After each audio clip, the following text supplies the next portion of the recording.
स्वागत है दोस्तों, मैं सुजीत सिंह अगर फिर से आपका स्वागत करता हूं जीत क्लासेस में, जहां हम पढ़ाते नहीं सिखाते हैं। आज दोस्तों हम इस प्लेटफॉर्म पर एक नए तरीके से लेके आए हैं पॉलिटी का। हमने आर्टिकल का चीज़ें सेलेक्ट किया है। आर्टिकल के सारे पॉइंट नंबर 1 से लेके 100 आर्टिकल तक, यानी एक आर्टिकल से लेके 100 आर्टिकल तक हम इसमें कवर कर लेंगे। प्रीवियस सेक्शन में, इस सेक्शन में हम करेंगे 36 से आगे का। प्रीवियस में हमने किया था 1 से लेके 36 तक का, जिसमें मौलिक अधिकार शामिल था, नागरिकता शामिल था और आपका फंडामेंटल राइट यानी मौलिक अधिकार शामिल था। इस वाले सेक्शन में यानी पार्ट 2 सेक्शन में जो सेट नंबर 2 है, इसमें हम मौलिक अधिकार से आगे का यानी नीति निर्देशक तत्व को कवर करेंगे, प्लस 50 और आर्टिकल यानी 100 तक हम पूरे आर्टिकल कवर करेंगे। ठीक है, तो अब चलते हैं सेकंड सेट का पहला क्वेश्चन देखते हैं, यानी नीति निर्देशक तत्व किस भाग के अंतर्गत आता है। देखिए प्रश्न कह रहा है कि नीति निर्देशक तत्व। अब नीति निर्देशक तत्व है क्या? डीपीएसपी के बारे में मैंने पहले ही बताया था कि directive principle of state policy क्या होता है। ये इसकी स्थापना इसलिए की गई ताकि राज्य क्या करे, एक कल्याणकारी राज्य की व्यवस्था करे, एक आर्थिक और सामाजिक से परिपूर्ण जो राज्य हो, उसको राज्य का कर्तव्य है कि किसी भी राज्य को सामाजिक दृष्टिकोण से, राजनीतिक दृष्टिकोण से और उसको लोक कल्याणकारी बनाए। ठीक है, तो इसके लिए नीति निर्देशक तत्व की स्थापना की गई। ये पूछ रहा है कि किस भाग में अंतर्गत है। देखिए भाग 3 जो है, भाग 3 में मौलिक अधिकार आपका प्रावधान किया गया है। भाग 4 में नीति निर्देशक तत्व को प्रावधानित किया गया है। ठीक है, भाग 4 का जो अनुच्छेद है, अनुच्छेद संख्या 36 से लेकर 51 तक नीति निर्देशक तत्वों की व्याख्या की गई है। भाग 15 की बात करें तो इसमें निर्वाचन की बात की गई है, जो आर्टिकल 324 से लेकर 329 तक है।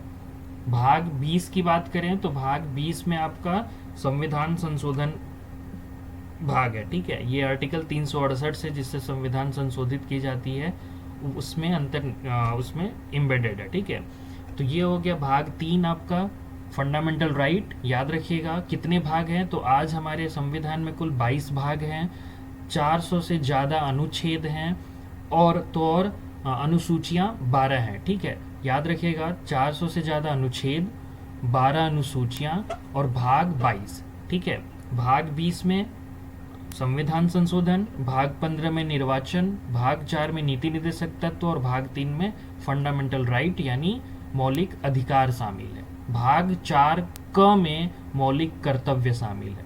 ठीक है, तो इस हिसाब से नीति निर्देशक तत्व किस भाग में अंतर्गत आता है, तो हो जाएगा भाग 4।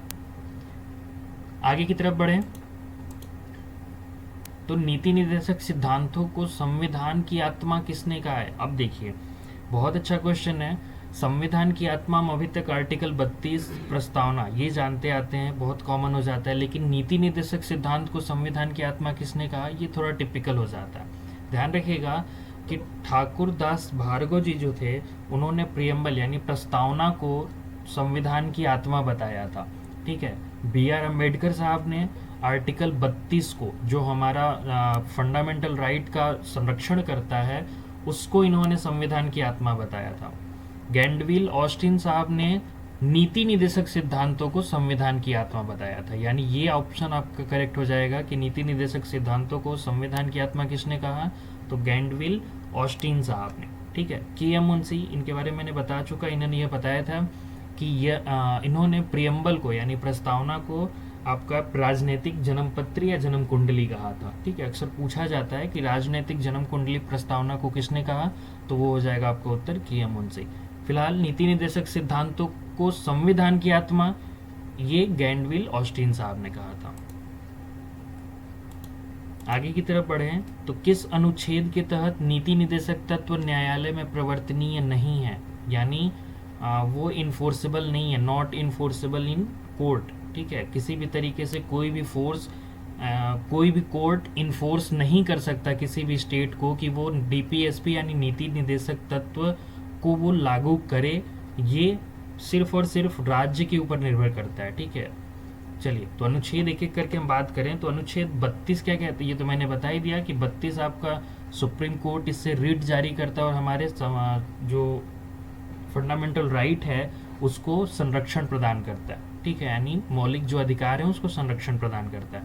अनुच्छेद 33 जो है ये कहीं ना कहीं सेना में जो अधिकारी हैं, सेना के जो सैनिक बल हैं, उनको थोड़ा सा रोकता है, उनको पूरी स्वतंत्रता की आज़ादी, पूरी तरीके से फंडामेंटल राइट नहीं मिलते। वो due to internal security reason, देश की आंतरिक सुरक्षा के कारण उनको पूरी स्वतंत्रता की आज़ादी या पूरी फंडामेंटल राइट नहीं दी जाती। वो अनुच्छेद 33 में वर्णित है। अनुच्छेद 37 कहता है कि नीति निर्देशक तत्व जो है वो न्यायालय में प्रवर्तनीय नहीं है, ठीक है, ये नॉट इन्फोर्सेबल है, कोई कोर्ट इसको फोर्स नहीं कर सकता किसी भी राज्य पे लागू करने के लिए, ठीक है। अनुच्छेद 40 कहता है, ये ग्राम पंचायत के गठन की बात करता है, ठीक है, ये भी नीति निर्देशक तत्व के अंतर्गत आता है। ग्राम पंचायत से याद आया कि ग्राम पंचायती राज जो व्यवस्था था वो सबसे पहले याद रखिएगा कि 2 अक्टूबर 1959 यानी 2 अक्टूबर 1959 को जवाहरलाल नेहरू जी द्वारा नागौर जिले, राजस्थान के नागौर जिले से लागू किया गया था। सबसे पहले पंचायती राज व्यवस्था जो लागू हुआ वो नागौर जिले में आपका राजस्थान राज्य में हुआ, ठीक है। उसके बाद आंध्र प्रदेश में हुआ था। कितने लोग कंफ्यूज रहते हैं कि पहले आंध्र प्रदेश में हुआ कि राजस्थान में हुआ। याद रखिएगा 1958 में एक प्रायोगिक तौर पे यानी एक ट्रायल के रूप में पहले आंध्र प्रदेश में लागू किया गया था, लेकिन ऑफिशियली तौर पे 2 अक्टूबर 1959 on occasion of Gandhi ji के बर्थडे पर, ठीक है, गांधी जयंती पर आपको लागू किया गया जवाहरलाल नेहरू द्वारा, ठीक है। तो ये कहाँ सबसे पहले, तो नागौर जिले राजस्थान में। खैर, किस अनुच्छेद के तहत नीति निर्देशक तत्व न्यायालय में प्रवर्तनीय नहीं है, तो वो हो जाएगा उत्तर आपका 37। चलिए आगे की तरफ बढ़े। तो अनुच्छेद 45 किससे संबंधित है? प्रसूति की देखरेख से, पोषाहार स्तर और जीवन स्तर को ऊंचा करने से, कार्यपालिका से न्यायपालिका का पृथक्करण, 6 वर्ष से कम बच्चों की शिक्षा का प्रावधान करना। देखिए अनुच्छेद 45 कहता है कि शुरू में जब अनुच्छेद 45 बना था तो इसमें यह प्रावधान था कि 6 वर्ष से लेकर 14 वर्ष तक के बच्चों को शिक्षा दी जानी चाहिए अनिवार्यतः रूप से, ठीक है। लेकिन ये आपका अमेंडमेंट जो हुआ, आपका 42वां संविधान संशोधन 1976 जब हुआ, तो इसको यहाँ से उठा के यानी आर्टिकल 45 से उठा के इसको सबमर्ज कर दिया गया फंडामेंटल राइट में 21 क के तहत, और वो हमको मूल अधिकार हो गया कि 6 वर्ष से लेकर 14 वर्ष तक के बच्चों को शिक्षा का अधिकार मिलना ही चाहिए, वो मूल अधिकार हो गया।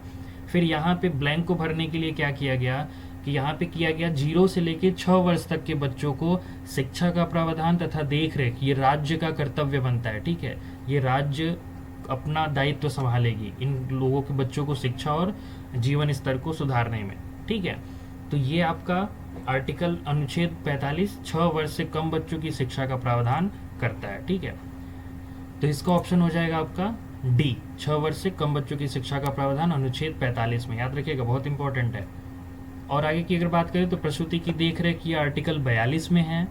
जो प्रेग्नेंट महिलाएं होती हैं उनकी देखरेख, उनकी सही से देखरेख करने के लिए आपने देखा होगा कि गाँव में आशा वाशा का वो किया जाता है। आशा जो होती हैं वो आती हैं, देखरेख करती हैं, कुछ मेडिकल अपना पॉइंट ऑफ व्यू देती हैं, ठीक है।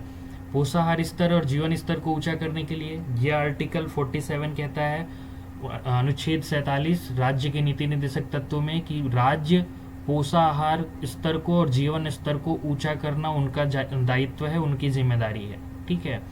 आर्टिकल 50 कहता है कि कार्यपालिका से न्यायपालिका का पृथक्करण होना चाहिए, ठीक है, किसी भी तरीके का हस्तक्षेप एक दूसरे में ना हो, ये आर्टिकल 50 कहता है। ये भी डीपीएसपी के अंतर्गत आता है, ठीक है, राज्य के नीति निर्देशक तत्व के अंतर्गत। खैर, इसका उत्तर हो जाएगा आपका कि 6 वर्ष से कम बच्चों की शिक्षा का प्रावधान किसमें है, तो अनुच्छेद।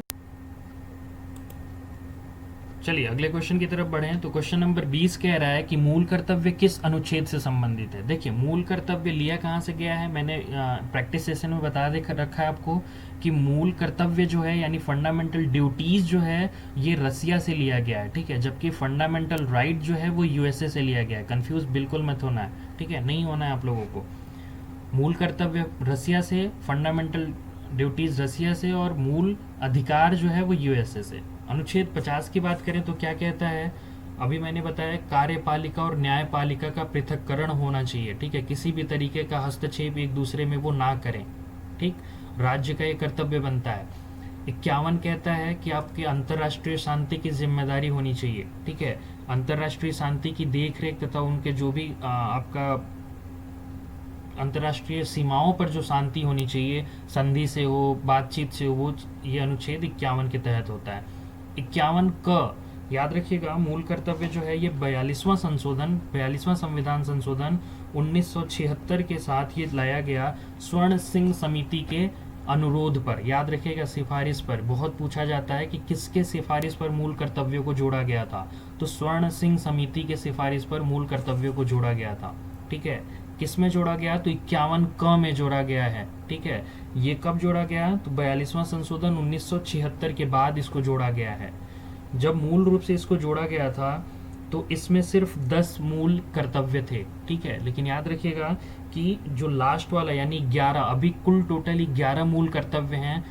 एक जो फाइनली लास्ट में जोड़ा गया वो 2002 में वो 86वां 86th अमेंडमेंट था, 86th कॉन्स्टिट्यूशनल अमेंडमेंट था, ठीक है, संविधान संशोधन नंबर 86। उसके तहत 2002 में उसके तहत ये शिक्षा का प्रावधान किया गया। उसमें क्या कहा गया था कि ये जो गार्जियन है यानी माता पिता तथा संरक्षक यानी गार्जियन का ये मौलिक कर्तव्य बनता है, ये मौलिक कर्तव्य है कि अपने बच्चों की शिक्षा की व्यवस्था करे, ठीक है। जो 6 वर्ष से ज़्यादा के बच्चे हैं उनके लिए शिक्षा की व्यवस्था करना इनका मौलिक कर्तव्य बनता है। ये मौलिक कर्तव्य बाद में इंक्लूड किया गया, तो अब कुल मौलिक कर्तव्य की संख्या हो गई है 11 और ये अनुच्छेद 51 क में प्रावधानित है, ठीक है। आर्टिकल 52 जानते ही होंगे, राष्ट्रपति है, ठीक है। राष्ट्रपति की बात की गई है कि भारत का एक निर्वाचित राष्ट्रपति होगा, अनुच्छेद 52 की बात की गई है, ठीक है। तो फिलहाल इसका आंसर आपका हो जाएगा 51 क। बहुत इंपॉर्टेंट क्वेश्चन है, बहुत ज़्यादा पूछा जाता है मूल कर्तव्य। नेक्स्ट क्वेश्चन की बात करें तो भारत का एक राष्ट्रपति होगा, देखिए वही अभी बात कर रहा था, भारत का एक राष्ट्रपति होगा, ये किस अनुच्छेद के तहत है। ये देखिए बहुत स्पेशल क्वेश्चन है, इसमें मैंने ऑप्शन ऐसा लगा रखा है ताकि आपको बहुत कुछ जानकारी मिले। देखिए मैं कहीं से ऑप्शन अपने से सेट करता हूँ ताकि एक क्वेश्चन में आपको ज़्यादा से ज़्यादा जानकारी मिल सके।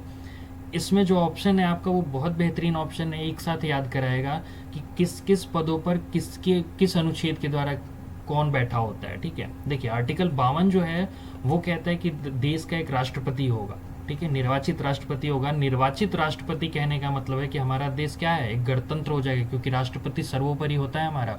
और जब सर्वोपरि पद ही अगर निर्वाचित हो जाए तो ये एक बेहतर गणतंत्र देश की स्थापना करता है। यानी अगर कोई बोल दे कि गणतंत्र हमारे रिपब्लिक देश कैसे पता चलता है, किस अनुच्छेद के तहत पता चलता है, तो ये आर्टिकल 52 हो जाएगा।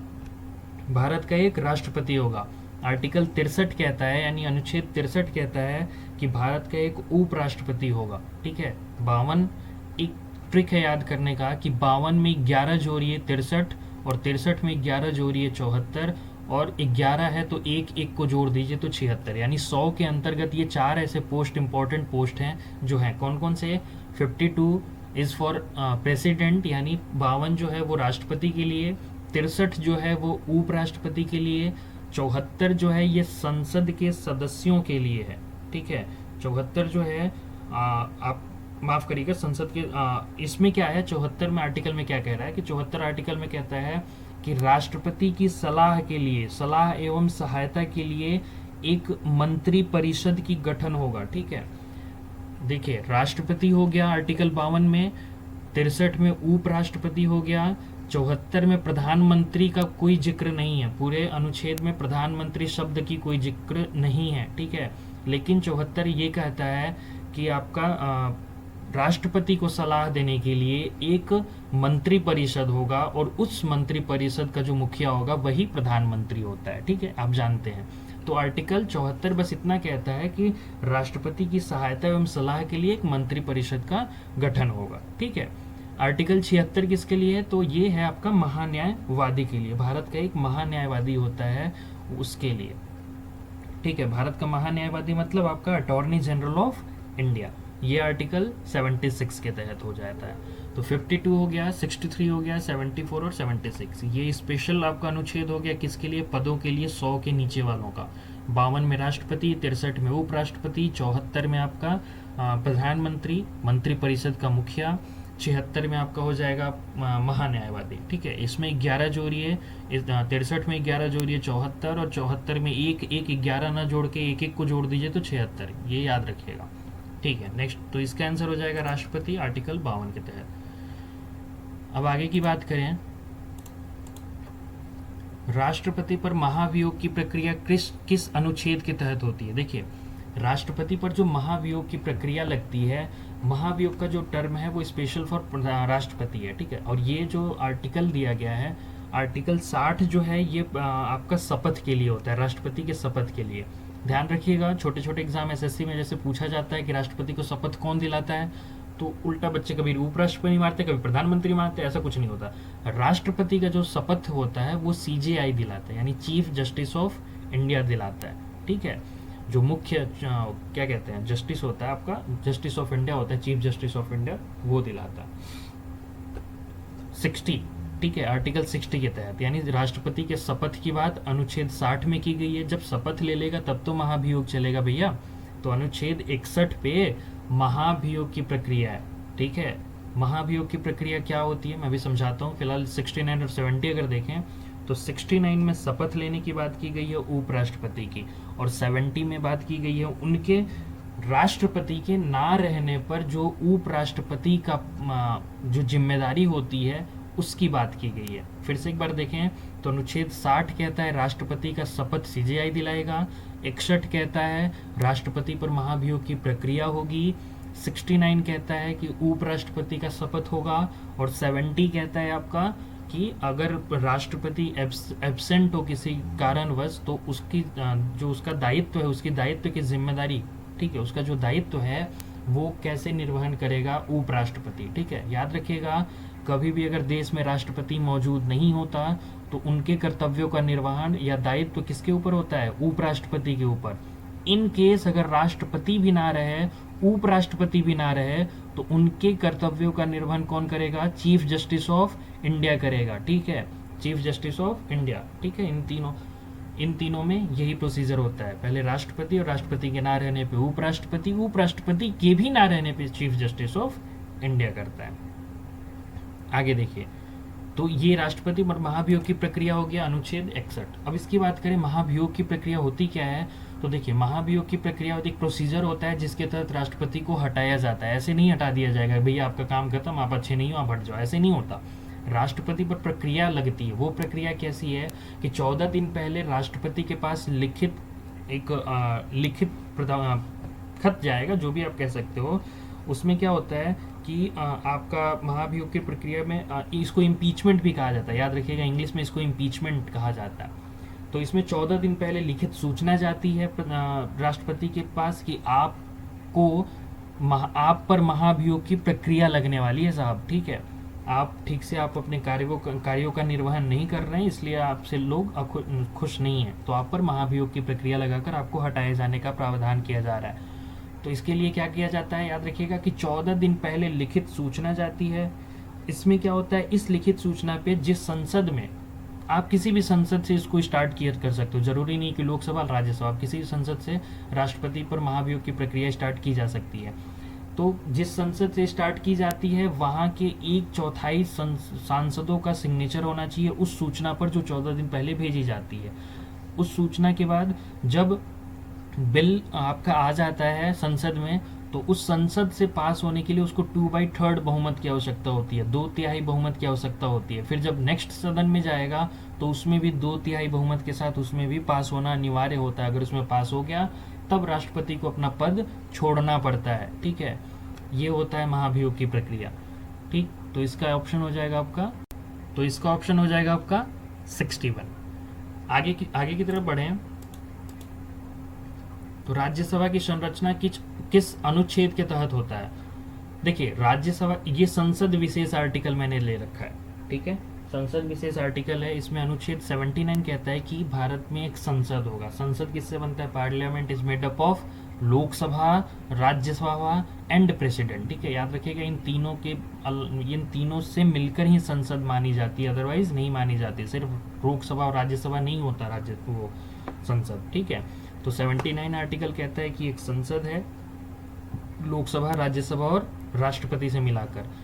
80 कहता है संसद के बाद, आप जाहिर सी बात है कि संसद के बाद आप आते हैं तो सबसे ऊपर की बात करेंगे ना, तो संसद से नीचे आप जैसे आएंगे उससे राज्यसभा की बात करेंगे। तो संसद से नीचे यानी 80 में किसका प्रावधान है, राज्यसभा में। राज्यसभा में भी मैक्सिमम कितनी सीटें हो सकती हैं, तो 200 कितनी हो सकती हैं, 50 हो सकती हैं, 250 से, ठीक है। 81 में लोकसभा की बात की गई है, लोअर क्लास है वो, अपर सदन है, ये लोअर सदन है। तो अपर में 80 और लोअर में 81, ठीक है।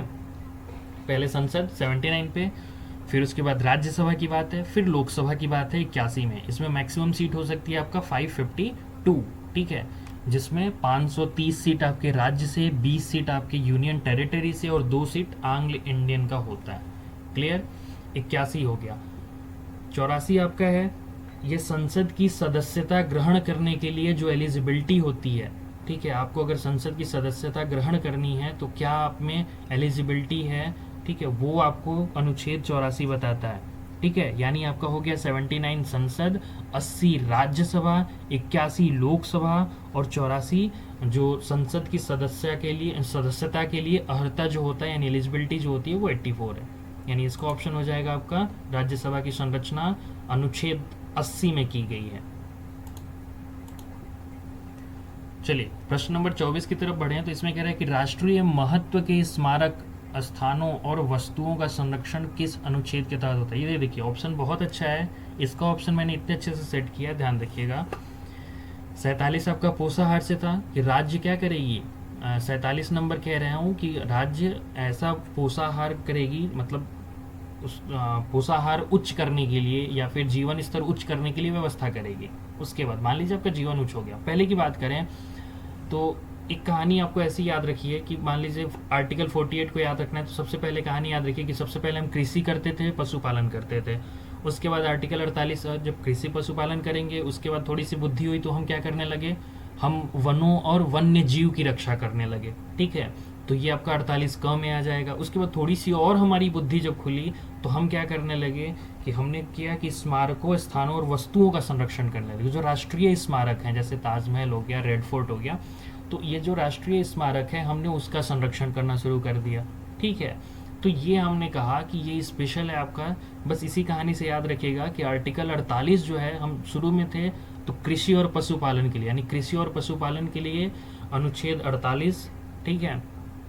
48 क में बात की गई है पर्यावरण के संरक्षण के लिए और वन्य जीव के संरक्षण के लिए, 48 क में बात किया गया है। थोड़े जब हम समझदार हुए तो हम कृषि और पशुपालन के बाद हम वनों की बात और वन्य जीव की बात करने लगे। उससे ज़्यादा समझदार जब होते हैं तो फिर हम क्या करने लगते हैं, हम राष्ट्रीय स्मारक के महत्व, राष्ट्रीय इस महत्व के जो स्मारक होते हैं हम उसकी रक्षा की बात करने लगते हैं।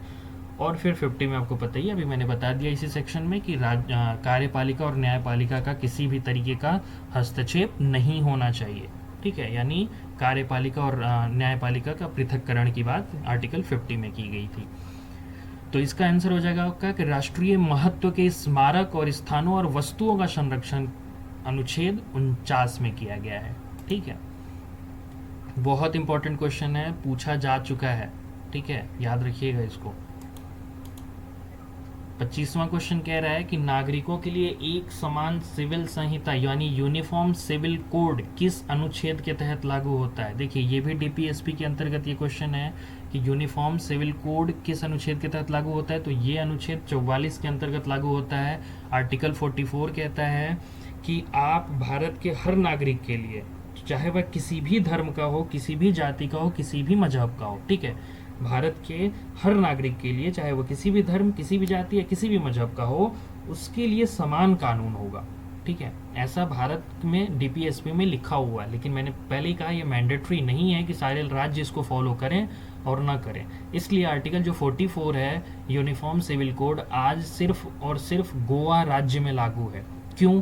क्योंकि हम इसको इम्प्लीमेंट नहीं कर पाते, क्योंकि हमारे उत्तर प्रदेश, हमारे मध्य प्रदेश, हमारे बिहार में या फिर और बाकी जो राज्य हैं उनमें क्या है कि मजहब के हिसाब, जब मजहब की बात आती है ना साहब, तो हम पर्सनल लॉ के हिसाब से फॉलो करने लगते हैं, फिर हम संविधान का लॉ भूल जाते हैं।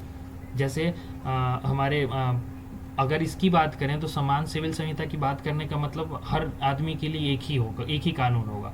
जैसे हमारे अगर हिंदू में है कि आप एक शादी कर सकते हैं, मुस्लिम में है कि आप एक से ज़्यादा शादी कर सकते हैं, जो भी हो। तो इसमें क्या है कि मजहब के हिसाब से हमने क्या किया, पर्सनल लॉ के अनुसार फॉलो करने लगते हैं, ठीक है, जबकि ऐसा नहीं होता अगर हम संविधान की बात मानते तो इसीलिए समान सिविल संहिता यानी यूनिफॉर्म सिविल कोड अभी सिर्फ गोवा में लागू है, बाकी अन्य राज्यों में लागू नहीं है। अनुच्छेद, अब इसमें देखिए 38 और 39 बहुत महत्वपूर्ण है। 38 इसलिए महत्वपूर्ण हो जाता है क्योंकि 38 आपको कहता है कि राज्य लोक कल्याणकारी राज्य बनाने में मदद करेगा, ठीक है। 38 कहता है कि सामाजिक, आर्थिक और राजनीतिक न्याय की स्थापना की जाएगी, ये राज्य का कर्तव्य है, ठीक है। और साथ ही साथ इसीलिए जब राज्य में सामाजिक, आर्थिक और राजनीतिक न्याय की व्यवस्था की जाएगी राज्य में, तो यहाँ से क्या हो जाएगा, एक सामाजिक क्रांति आएगी और एक समाज की स्थापना होगी, एक सोशल का स्थापना होगा। इसलिए अनुच्छेद 38 को सामाजिक क्रांति का दस्तावेज भी कहा जाता है। बहुत इंपॉर्टेंट मैं बोल रहा हूँ, ध्यान से सुनिएगा कि सामाजिक क्रांति का दस्तावेज अनुच्छेद 38 को कहा जाता है, क्योंकि यह समाज में सामाजिक, आर्थिक और राजनीतिक न्याय की स्थापना करता है, ठीक है। अनुच्छेद 39 की बात करें तो इसको आर्थिक क्रांति का दस्तावेज बोला जाता है, क्योंकि यह निर्देश देता है राज्य को, दायित्व देता है कि आप इस तरह से इम्प्लीमेंट करें अपनी बातों का, यानी क्या कहता है कि आजीविका चलाने के लिए मदद करें, आप आजीविका चलाने में तथा जो भी राज्य के संसाधन हैं उसका इस तरह से यूज़ करें कि वो हर पब्लिक को मिले, ठीक है, हर नागरिक को इक्वल अमाउंट में मिले। जैसे आपको नोटबंदी जब हुआ था तो ये आर्टिकल इसी 39C के तहत हमने काम किया था, जिसमें ये कहा जाता है ना कि अर्थव्यवस्था का संचालन इस प्रकार से हो कि धन का और संसाधन का, ठीक है, कहीं भी अहितकारी संकेंद्रण न हो, यानी कहीं लिक्विडिटी समाज में रहे, सिर्फ एक ही किसी अमीर लोगों के हाथ में न चली जाए धन, ठीक है, वो सबके लिक्विडिटी बनी रहे। तो ये अनुच्छेद 39 कहता है, ठीक है। इसलिए हम इसको क्या कहते हैं, आर्थिक लोकतंत्र की स्थापना करता है, इसलिए हम इसको आर्थिक क्रांति का दस्तावेज कहते हैं, ठीक है। इसी में आप लिखिएगा आर्थिक, है ना, तो फाइनेंस की बात करता है, तो इसमें आर्टिकल 39D के तहत अगर बात करें तो याद रखिएगा, एक बार क्वेश्चन पूछा जा चुका है कि equal pay for equal work, हर स्त्री हर पुरुष के लिए समान कार्य के लिए समान वेतन किस अनुच्छेद के तहत होता है, तो वो हो जाएगा अनुच्छेद 39D के तहत, ठीक है। तो याद रखिएगा। आगे की बात करें अनुच्छेद 41 क्या कहता है, तो अनुच्छेद 41 कहता है कि काम पाने, लोक सहायता पाने का अधिकार हमें मिलना चाहिए, ठीक है, काम पाने का अधिकार हमें मिलना चाहिए, ये राज्य कुछ ऐसा करे कि हमें काम मिल सके, ये मतलब रोजगार पाने की गारंटी दे, ठीक है। तो ये हो जाएगा आपका अनुच्छेद 41। तो आंसर हो जाएगा समान सिविल संहिता या यूनिफॉर्म सिविल कोड का अनुच्छेद 44। चलिए, सामाजिक क्रांति का दस्तावेज, अभी मैंने बताया सामाजिक क्रांति का दस्तावेज किस अनुच्छेद को कहा जाता है, अनुच्छेद 38 को। क्यों? क्योंकि ये समाज में क्या करता है, समाज में सामाजिक, आर्थिक और राजनीतिक न्याय की स्थापना करता है, ठीक है, एक लोक कल्याणकारी राज्य बनाने में मदद करता है ये आर्टिकल, इसलिए इसको सामाजिक क्रांति का दस्तावेज कहा जाता है। 39 को राजनीतिक आपको आर्थिक क्रांति का दस्तावेज कहा जाता है। आर्टिकल 37 कहता है कि डीपीएसपी कहीं भी प्रवर्तनीय नहीं है किसी भी कोर्ट में, यानी it is not enforceable by any court, ठीक है। आर्टिकल 45 कहता है आपका कि 0 से 6 वर्ष के बच्चों का क्या होना चाहिए, शिक्षा तथा उनकी देखरेख का कर्तव्य किसका है, राज्य का है। राज्य 0 से 6 वर्ष तक के बच्चों को शिक्षा दे तथा उनकी देखरेख करे, ठीक है। ये हो गया आपका डीपीएसपी में, यानी इसका आंसर हो जाएगा आपका 38।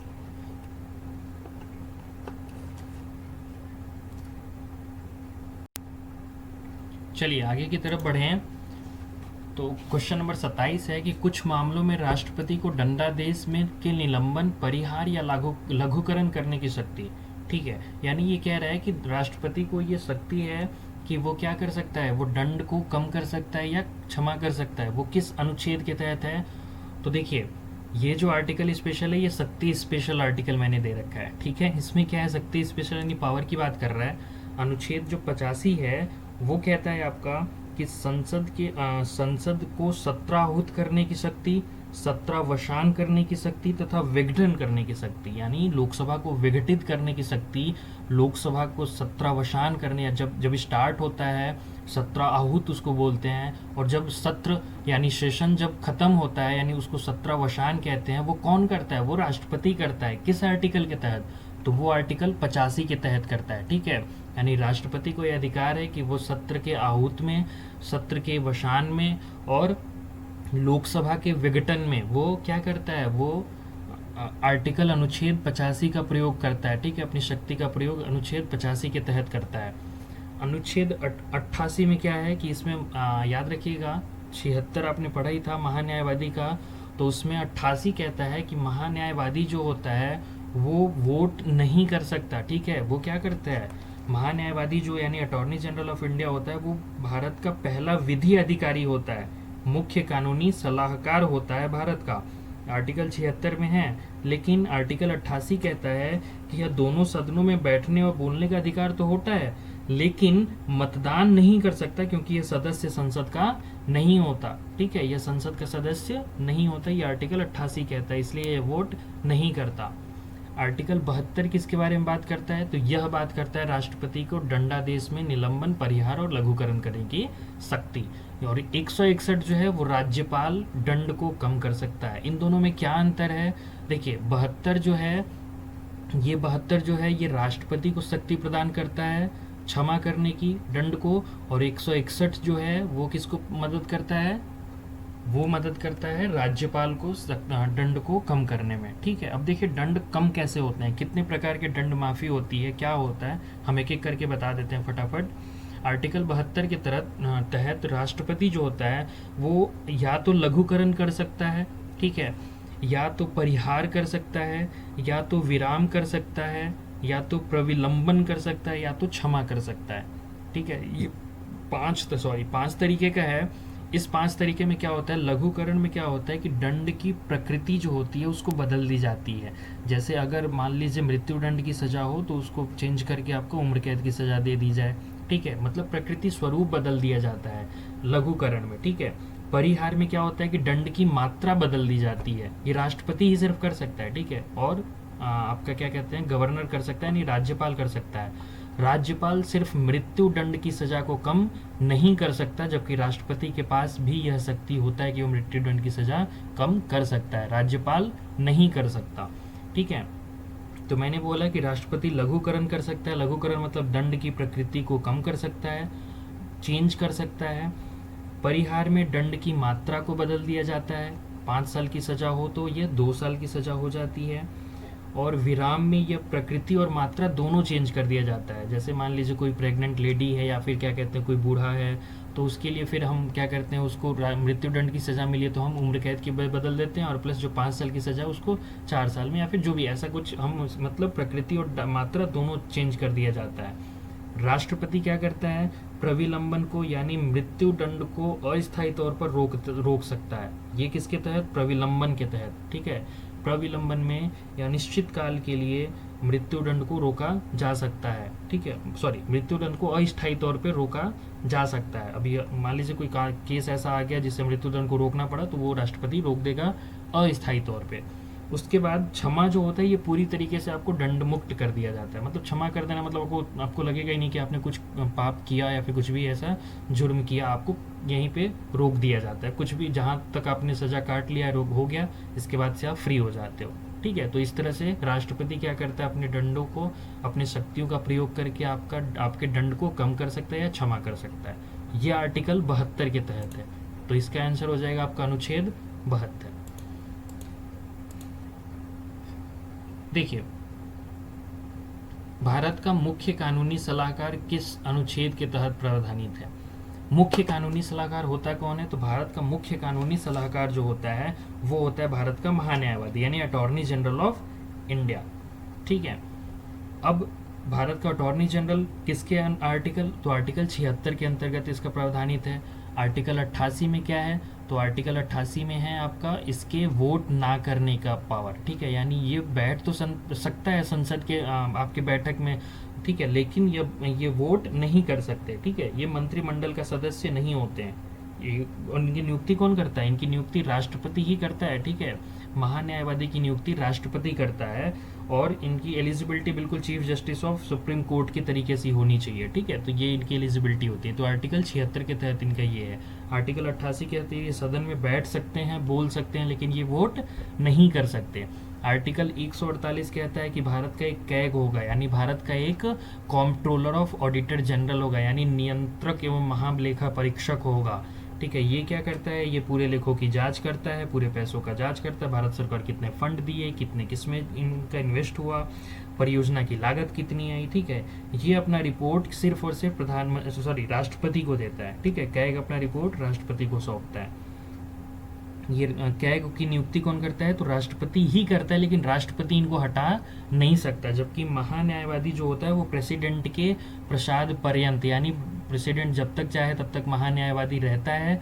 जबकि कॉम्प्ट्रोलर ऑफ ऑडिटर जनरल को एक बार नियुक्ति देने के बाद इसको राष्ट्रपति हटा नहीं सकता है। ये नियुक्ति 6 वर्षों के लिए या 65 साल तक के लिए होती है, ठीक है। 165 क्या होता है? 165 जो है वो राज्य का महाधिवक्ता है। ये किसके लिए है? ये भी बिल्कुल एज अटॉर्नी जनरल, यानी बिल्कुल महान्यायवादी के तरीके से होता है। ये भी राज्य का सर्वोच्च कानूनी अधिकार होता है, जबकि पूरे देश का सर्वोच्च कानूनी अधिकार महान्यायवादी होता है, जो ये पूछ रहा है। तो इसके तहत यानी आर्टिकल 76 हो जाएगा आपका महान्यायवादी अटॉर्नी जनरल ऑफ इंडिया, जो पहला विधि अधिकारी होता है, फर्स्ट लीगल ऑफिसर होता है, ठीक है। बहुत पूछा जाता है, मैंने जितनी बातें बोली वो सब पूछा जाता है, वही मैंने छाट के बोला है। पहला विधि अधिकारी कौन? महान्यायवादी। मुख्य कानूनी सलाहकार कौन? महान्यायवादी। 88 में कौन वोट नहीं कर सकता? तो महान्यायवादी। संसद में बैठ सकता है, बोल सकता है, लेकिन वोट नहीं कर सकता, कौन? तो महान्यायवादी, ठीक है। भारत का कैग आर्टिकल 148 के तहत होगा, ठीक है। यह सार्वजनिक धन का संरक्षक कहा जाता है, ठीक है। और आर्टिकल 165 के तहत ये राज्य का महाधिवक्ता, जो राज्य का सर्वोच्च कानूनी अधिकार होता है, वो होता है, ठीक। आगे की तरफ बढ़ें तो मनरेगा कार्यक्रम किस अनुच्छेद के तहत लाया गया? तो मनरेगा कार्यक्रम देखिए, मैंने बताया कि आर्टिकल 50 जो होता है वो न्यायपालिका और कार्यपालिका का पृथक्करण करता है। 45 जो है वो आपका 0 से लेकर 6 वर्ष तक के बच्चों की शिक्षा और देखरेख के प्रावधान किया करता है। आर्टिकल 44 जो यूनिफॉर्म सिविल कोड यानी समान सिविल संहिता का प्रावधान करता है। तो आर्टिकल 43 जो है वो कहता है कि ऐसे निर्वाह मजदूर जो सिर्फ अपनी जीवन निर्वाह करने के लिए काम करते हों, ठीक है, ऐसे मजदूर के लिए सरकार क्या है? सरकार का दायित्व है कि ऐसे जीवन निर्वाह करने वाले मजदूर वर्गों के लिए सरकार काम की व्यवस्था करे, ठीक है। तो जैसे मनरेगा हुआ, नरेगा हुआ, ये जितने भी कार्यक्रम होते हैं ये इसी के तहत लाए जाते हैं। ये अनुच्छेद 43 के तहत इम्प्लीमेंट होता है, ठीक है। ये भी डीपीएसपी के अंतर्गत आता है। लास्ट क्वेश्चन है कि संसद के गणपूर्ति क्या है और किस अनुच्छेद के तहत प्रावधानित है? देखिए, संसद की गणपूर्ति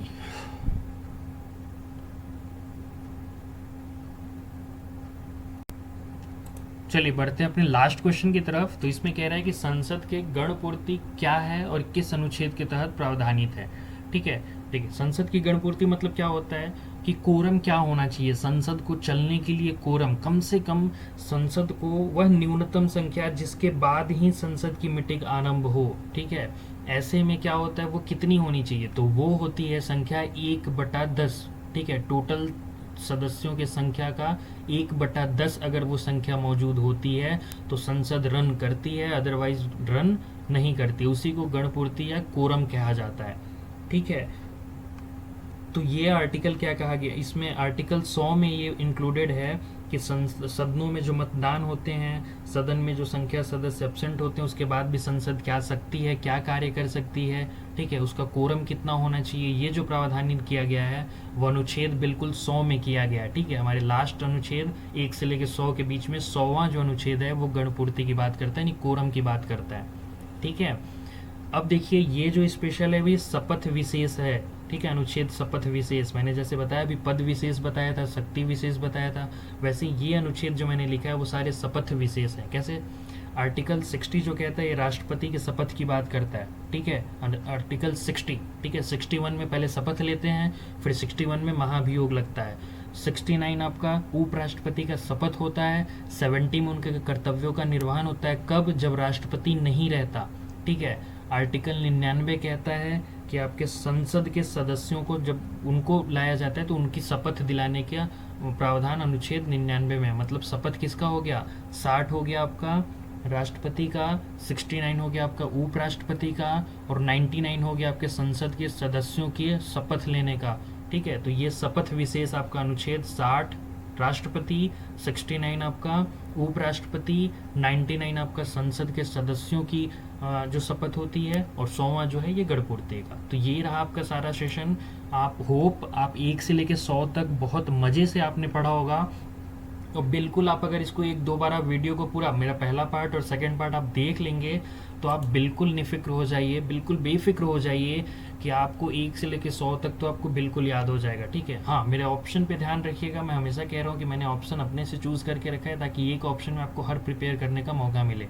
ठीक है, तो चलिए इस सेशन के साथ हम लेते हैं विदाई, और फिर हम मिलेंगे नए टॉपिक के साथ। हो सके तो शायद इस बार अगले बार जब आएंगे तो हम 100 से लेकर सारे आर्टिकल जो महत्वपूर्ण आर्टिकल होंगे उसको कवर अप करेंगे, या तो बीच बीच में हम कुछ ट्रिक के साथ भी नए नए आर्टिकल या कुछ नई चीज़ें नई वीडियो को लेके आएंगे। ठीक है, फिलहाल जीत क्लासेस विद सुजीत सिंह, आप प्लीज़ यूट्यूब पे सर्च करो जीत क्लासेस विद सुजीत सिंह, इसको लाइक करो, मेरे चैनल को सब्सक्राइब करो, और प्लीज़ प्लीज़ दोस्तों के पास शेयर करिए ताकि हम ज़्यादा से ज़्यादा सब्सक्राइब कर सकें और ज़्यादा से ज़्यादा हमारे वीडियोज़ पे लाइक आ सके और हम मोटिवेट हो सकें। ठीक है, ताकि हम आपको अच्छे से अच्छा क्लास और अच्छे से अच्छी चीज़ें आपको दे सकें।